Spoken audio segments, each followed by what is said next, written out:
The issue of legalizing the local gaming industry has now become a crucial concern for financial regulators like the Central Bank of the Bahamas, which fears that if the sector continues to go unmanned, it could put the Bahamas in a vulnerable position, subject to money laundering suspicions, blacklisting, and even fraud charges. It's an issue our Clint Watson discussed with the gaming minister and a former finance state minister. The society is better off if all activities within it are regulated. Former State Minister for Finance, now CFAL Executive James Smith, is referring to the local gaming sector and the importance of regulating it.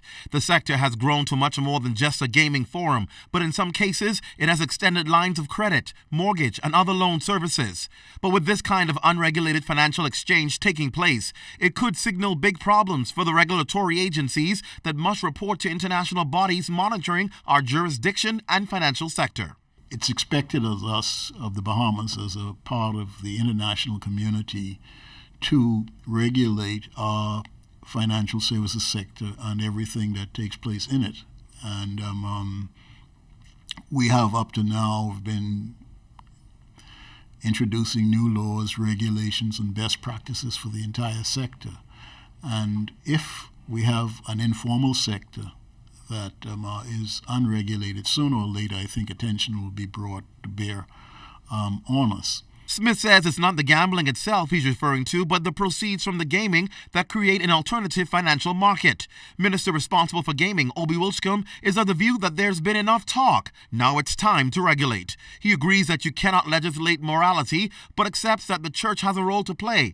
However, he maintains they have a role too, and that is to govern. We have a situation that's upon us, and as I've said, no government has effectively dealt with it. We have the opportunity, and we must. And to deal with it, we must regulate. We must regulate and cause some normalcy, and then that will cause our reputation to be higher. Because the worst thing to happen for us is to be blacklisted again, and for questions to be raised about money laundering. So we can't afford that. So what can we afford? We can afford to regulate, and that would be to the benefit of us all.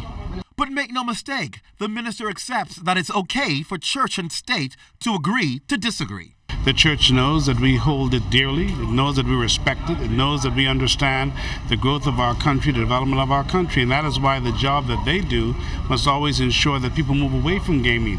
What we must do is understand the circumstances we're in, and if we don't deal with the circumstances, how much more it'll hurt all of us. So how can we cause for a situation to make good of? Well, the best way to deal with it is to regulate it. So now, as to when those discussions will take place around the cabinet table is yet to be determined. However, observers suggest, based on what's happening in the industry, it could be sometime this year. Clint Watson, ZNS Network News.